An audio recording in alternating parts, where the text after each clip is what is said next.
YouTube, how are you? Listen, I'm back again, and today we talking about love, baby. That's right, today. So get your notepads, get your pens.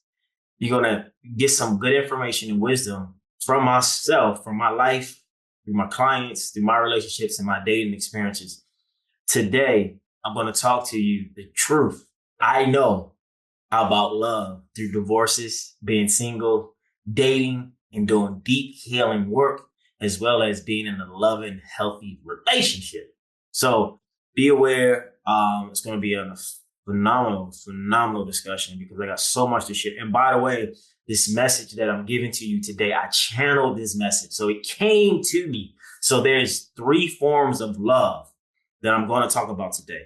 So the first form, write this down, is the intentions of love, right? The intentions of love.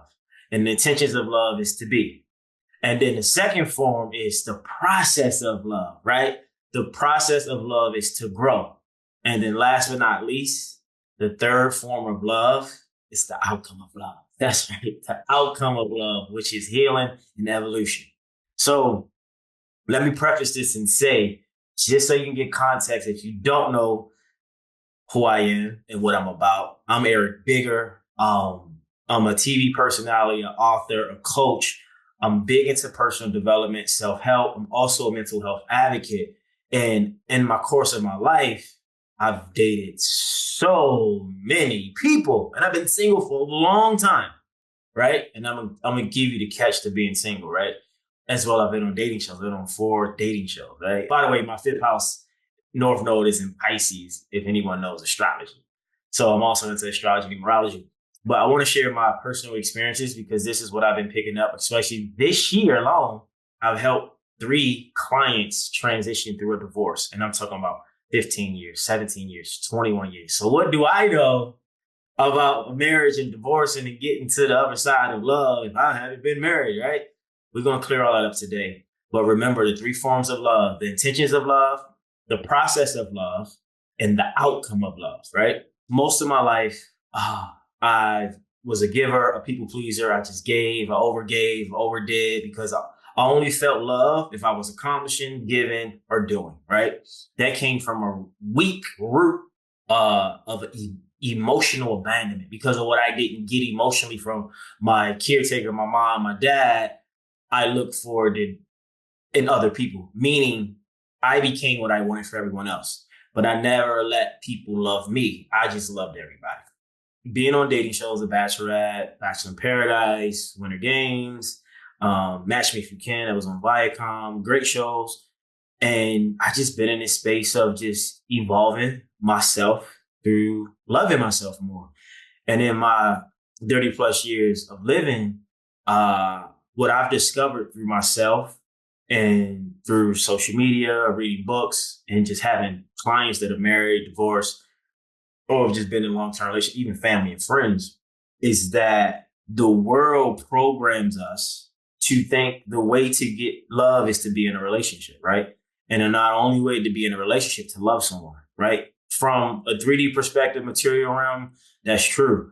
But here's the thing, what I've learned, if you don't know yourself, right? If you don't really know yourself, you can't properly love yourself. So if you're not properly loving yourself because you don't know yourself, how can you expect someone else to love you because you don't even know what it's like to love you? So that's one thing, right? So most of us are in relationships, committed relationships, because our upbringing, maybe mom and dad was married. And so that was our blueprint on dating and love, right? So we followed that blueprint because you can only go off what you see and what you think you know. So a lot of us, if you grew up pretty, stable emotionally, mentally, financially, you probably had a good upbringing. Mom and dad's probably married still to this day. And you kind of know what being with someone means and, being together. And that's great. But that's fine until you get in a relationship and you realize you're even projecting what you want because of what you saw growing up, or you anticipating or expecting something based on your ego or what your beliefs are. So in the course of my life, I was single for a long time and I've dated, to all you guys out there that want to date beautiful women, finally I've dated them all. I've traveled the world, been on TV. So I've seen the cream of the crop, at least what the world thinks is. From the most attractive, the most exotic, the most polarizing.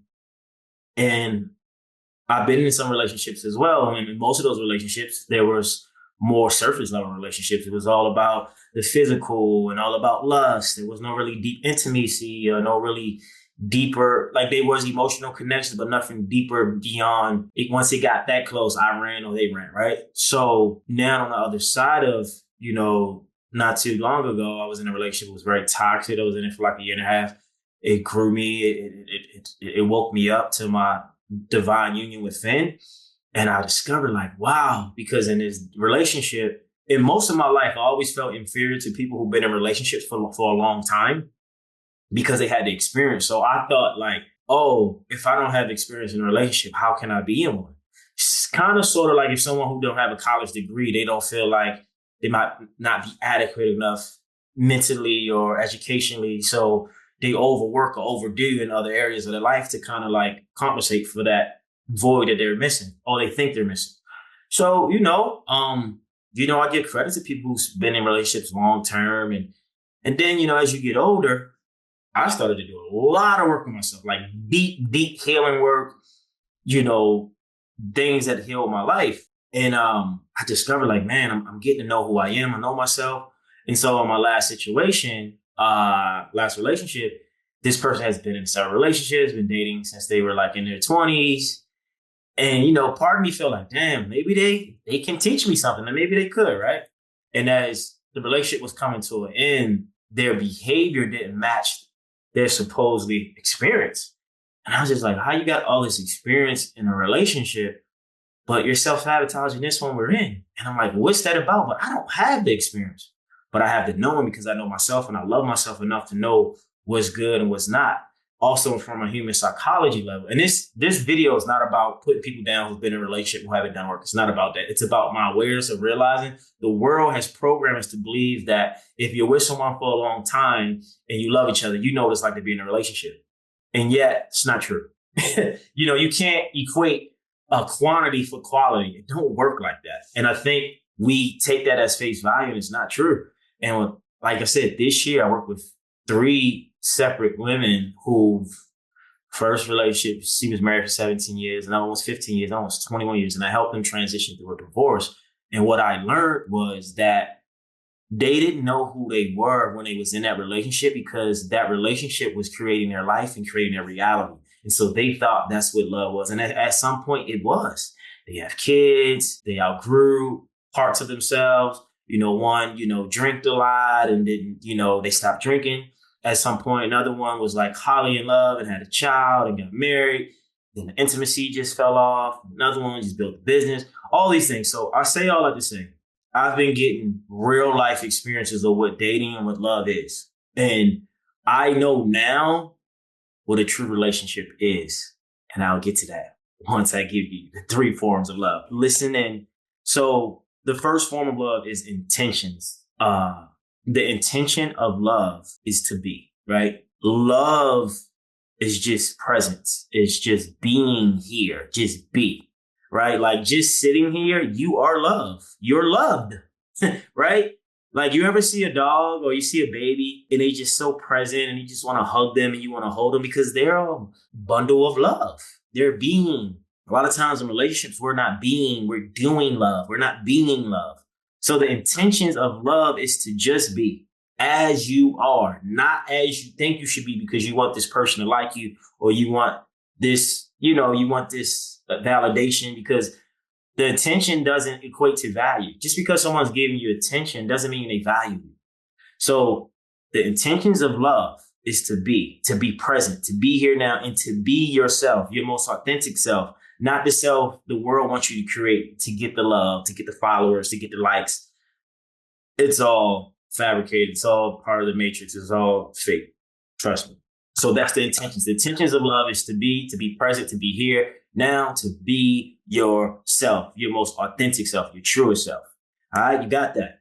Boom. The second form of love is the process of love. Imagine when the baby comes out, it's born, oh my God, you love it. And then from that, there's a process of that baby, that being of love growing. The process of love is growth.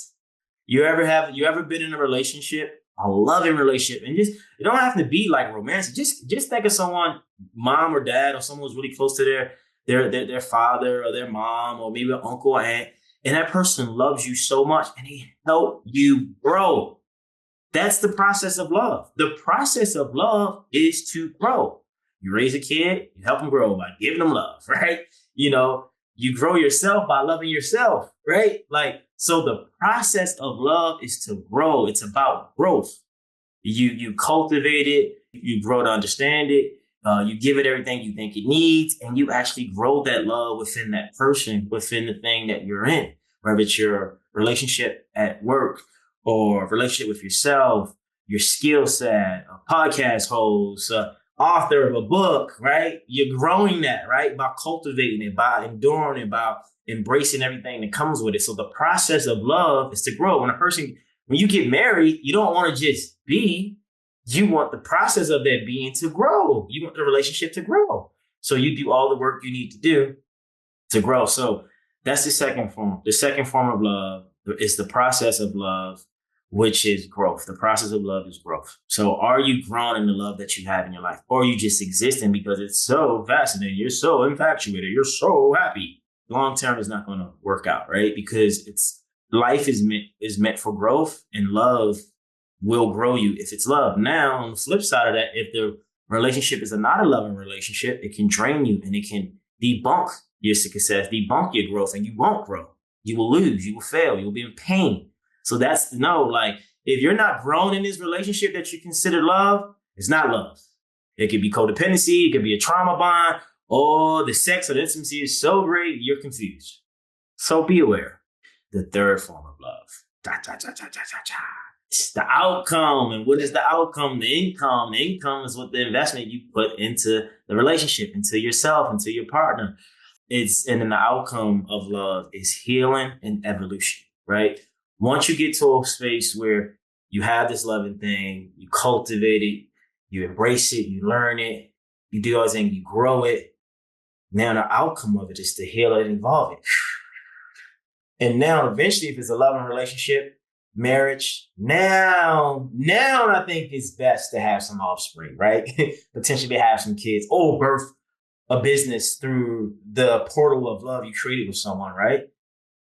So that's the third form, is the outcome of love, which is healing, evolution. We want to evolve the growth that we have and heal it to the highest of it that it can be, to give us what we need and create more life, create more loving things, particles of our being. It could be kids, offspring. It could be a business. And we could just be a teaching you birth, right? So those are the three forms of love. Now, what I told you earlier, the fun part about all of this, who do you think all your love comes from? Think about that for a minute. Where do you think all your love comes from? And who should you love the most in a relationship? And what relationship must you master first before you be in a relationship with another? So to my consensus, from my experiences, from all the relationships, all the dating times and all the failing times and all the failures of people who I've coached and changed, or I didn't change, they changed themselves through the information I gave them that was available to me to give. The number one thing, or the person that should be getting the most love in your relationship, is yourself. The best relationship you must master before you enter a relationship is the relationship with yourself. Most people are like, well, the best healing comes through a relationship. Yeah, it does. But if you're going to get in a relationship and you don't have a relationship with yourself, you can't heal. How can you heal parts of you that you don't even know? That's like telling, always, when I talk to women, clients at least, or friends, I said, no woman wants a guy who hasn't been with anyone. Let's be clear. You don't want that. But of course, women don't want your man cheating on her, right? You don't want him cheating on you, but you also don't want a rookie. You don't want an innocent bystander. You want someone who's kind of been around the block somewhat. Not too much maybe, but somewhat. So you got to have reps and sets, right? Where you don't want a man who's never been with nobody, then that doesn't help you. Unless you guys are 17, 16 and you're your first love of your life, then that's different. That's special case. And you grow that, right? Because that's real love. However, I'm not saying if you don't master yourself in a relationship, you can't be in a great relationship. I'm not saying that. What I'm saying is that from my consensus, from the research I've experienced within my life, there's a consistency of why relationships don't work. And they don't work is because people don't know themselves, right? So if you don't know yourself, like I said earlier, you can't love yourself properly because you don't know what you're loving if you don't know it. On top of that, most people don't love unconditionally. They love on conditions. I love you until this. I love you until that. So again, if you're just loving on conditions in a relationship, what's going to happen when a relationship doesn't go your way? You don't love this person the same? That's not healthy. It's not a healthy relationship. And I don't want you guys to take this as this is what it's going to take to have a perfect relationship. No, what I'm telling you, this is what's going to take to be aware of what a healthy relationship could look like. So I said in my past, my last relationship, there was a lot of highs and a lot of lows. The lows were only there because of a few things. One, I was giving more love to the person in the relationship than I was myself. So that's where I was failing, right? I had this concept like whatever the woman wants, the woman gets. I didn't have no boundaries. I was just doing everything they needed me to do, whatever, or at least I tried to. And I failed at some of those things. Their mishaps was they were so used to unhealthy, toxic men, right? So their projection on me was they had insecurities around me cheating on them or thinking I was going to cheat. And that never happened. So we were I feel like it was a trauma bond. I also feel like this was my twin flame. It was really intense. It's really crazy, but great at the same time as I learned so much. So I'm very thankful for that person in that relationship. It wasn't like, I definitely experienced the dark night of the soul in that. So it was heavy, but it was also a revelation, a lot of revelations in that. So what happened was through that process, through that phase, I grew, hopefully they grew. And it didn't work out. And a lot of it didn't work out because on the back end of the relationship, there was a lot of self-sabotage on their end because they wasn't used to someone like me. I'm more of a healthy type. I'm more of a self-serving, self-sacrificing, just giving, right? The best I could in those moments. And I was in the low space last year trying to, maintain a relationship. But I say all of this say we just was out of alignment. Like energetically, we didn't match. We tried to make it work. It didn't work. I felt like if it wasn't for the distance, it would have been done a long time ago. So it was over. It hurt. I was heartbroken. I was upset. Man, I learned so much. And then through that process of going through that, now into a new phase, into another partnership, I'm dating someone now. Because of that last thing, I realized through myself, being on TV, having so many clients that are married or just got divorced, some of them are still married, is that the relationship that you hold within your life, your partner, that relationship has nothing to do with them. That relationship has everything to do with you when they're not around. So say, for instance, if I'm texting my partner and they don't text back in a few hours, I can go in my mind and create a scenario of what are they doing? I can go straight negative. Are they with someone? They're not texting me back. That's fear-based. That's not loving-based. Or I could try to control them and manipulate the relationship into my favor because I'm afraid that they might abandon me or they might not see me as I want them to see me, right? All these little things we have about ourselves in a relationship to keep it. Or, some men, I want to say most men, they'll use their money to try to control a relationship. Women as well. That's not a relationship. That's a transaction ship. Like you just use the money to control the love you're getting or giving. You must love yourself. The love you have of yourself and your creator, the God, the universe, the higher self, infinite intelligence. I believe in God. So, whatever you believe in, I'm not telling you to believe in nothing that you don't want to believe in. But in my breakups and dealing with clients who have severe divorce and it's intense, the only thing that really matters in any part of your life is you and your relationship with yourself and your relationship with higher power. Because the moment you make a relationship your God, you make money your God, you make your career your God, or material things your God, it's called idolatry. You're going to lose the God within, and you're not going to have a sacred relationship, and you're going to lose it, and you're going to be so disconnected from your heart, and you're going to be all in your ego mind, and your God mind is not going to be nowhere to find. Your intuition is going to be off. You're not going to have no discernment. You might feel depressed. You might feel anxious. You might be in constant fear. is because you're putting too much energy of yourself into someone else or into a relationship that you need to put into yourself. That same energy, people pleasing, giving energy that I had to realize from my last situation, I need to put that into me. And then in my new situation, I'm not making my new situation a priority until I'm the priority first, right? Put your needs and wants first and communicate that. Be authentic, be transparent, set boundaries, even with people you love. I got to set boundaries within myself, my family members. My phone is on do not disturb. I do not want to talk. And communicate how you really feel. Most guys, especially, I would say, even in my experience, if we really like someone, we'll find a way to justify them getting away with things they know they should be doing, or we'll always be available when we can't be available. That's not healthy. If you can't do something, don't do it, right? That's what I learned because I didn't do that. I did everything I thought I should do, even though I couldn't do it because that's what a man is supposed to do. You're supposed to sacrifice. Yeah, not saying you're killing yourself and you're saving everybody, but yet you're about to drown. So, unconditional love, you have to have a great relationship with yourself and you got to have a great relationship with higher power because when shit hit the fan or things go haywire, things like who you dependent on? You dependent on them, the person? You dependent on your money, your job? Okay, take that away. Now what? It's you and you. And I think that's the biggest thing I learned. So even now, things are great. When things, when things are not great, I'm not putting that on my person, on my partner, on the other person, because it has everything to deal with me inside. There's a Chinese proverb goes, the man who blames others, he's completely lost. The man who blames himself, he's halfway there. And the man who blames no one has finally arrived, right? And so I took that as when you point the finger, you play the victim, you're nowhere to be found. You're lost.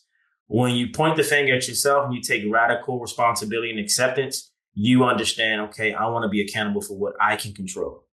Now, when you're blaming no one, that means you're trusting that you took responsibility, you took accountability. Now it's out of your control. Maybe this is how this is designed to set up because we're not in control. We can't control everything, every factor of relationship, of life, of ourselves. We just can't. We just got to have faith. We got to trust and we got to allow. We got to let go. So today, please, please, please remember these three forms. The intentions of love, right, is to be. The process of love is to grow. And the outcome of love is to evolve and heal. And take these little scenarios, these stories, and use them, for your benefit. I'm giving you from what I know from the divorces I help people transition to. And what did I do in these divorces with the people? I helped them love themselves more. All I did was turn the mirror on them. Like, no, you get what you tolerate. Your husband is getting away because you're allowing him. You're too much in your masculine. You're not trusting in being in your feminine. So you're trying to control him. So that's why he's failing you. Oh, by the way, you emasculated him. Now he has to cheat because that's the only way he feels man enough. So we got to be responsible. We got to take accountability. Or let someone give to you. I had that problem. I'm always want to give and I don't want people to give to me. Like learn how to receive. So this can be balanced in your giving and your receiver. And so it can be some real reciprocity and unconditional loving. So I say all that to say, people, you might not take everything I'm saying for face value. You might not believe some of it, but I know there's some information in this video that can help you or help someone you know and someone you trust. The best person to know and trust is yourself, and then trust in something greater. And then anything after that you're learning that trust, right? With another partner, family member, friend, a coworker. But you gotta love yourself. You gotta love yourself more than anything. Let's keep it clear. The universe loves confident people. Confidence. If you're not confident, no one really cares. We always are clapping for the wrong people. LeBron James don't need no applause. Taylor Swift don't need no applause. Like Joe Rogan doesn't need no applause. They made it already. They don't need the hand clap. It's us who are in the process of love to heal, to get to where we want to go, so then we can create something through that vessel of being fully loved unconditionally. And then when you love yourself, because this was my failure, stop giving your power away. We give our power away too much when love does come. Oh my God. Yeah, this person loves me. Do they really love you? Or they love parts of you that you haven't loved, that they're filling that gap for you, that void, and you think you're in love. So it's a lot here. It's easy, but it's simple, but it's not easy. The main thing is keep the main thing, and that's you loving yourself, being in the best relationship you can be with yourself, knowing yourself in and out, your dark side, your bad side, your light side, your great side. Know all parts of you, and don't point the finger and don't project. And yes, does a partner should be accountable? Yeah. But are you accountable the way you want them to be accountable? Are you looking deep within? You keep saying they're not doing the work, but are you doing the work? And did you manipulate them not to do the work? Right. So let's take accountability. Love is easy. Our minds make it hard. I'm going to say it again. Love is easy. Our minds make it hard. And it's because we haven't grown to know ourselves or love ourselves unconditionally. So it's easy to pass judgment when you don't love yourself. It's easy to be insecure when you don't know yourself. It's easy to think something won't work out when you've never been in a healthy relationship. I had to tell some of my family members, nobody knows what it's like to be around a healthy masculine energy. You don't know it. Your nervous system is not okay with it. So last but not least, all of us, men and women, we want this loving relationship. We want this power. We want this, but our nervous system can't even receive it because we're so triggered and traumatized from our experiences. So that's why when someone healthy comes in, a guy or girl say, oh, they're born. No, they're born because they're not toxic like what you're used to. They're not triggering parts of you to make you excited and get butterflies. They're healthy. You're not used to healthy partners. So of course they're born. So just because you want something doesn't mean you're ready for it. So be cautious and be mindful of what you're saying and make sure you tap into yourself. All right. So that's all. That's it. The truth I know about love through divorces, being single, dating, and finding love on the way. The love within for myself. By the way, share, subscribe, like this, share this if it resonates. And by the way, get you some Miracle Moss. Boom! Sea moss. Manifest a dream. 2 scoops a day. Keep it locked away. And by the way, if you want a signed copy of my quote book, 100 Days of Wisdom, click the link and I'll send you a signed copy. That's all. That's it. And don't forget to get your It's Miracle Season merch. It's miracleseason.co. Promo code MSeason, all caps. You get half off. So that's all. That's it, people. Be great. Be phenomenal. Be special. Love yourself unconditionally. No one can be you more than you. Love is easy. So stop making it hard. All right? I'm out. Peace.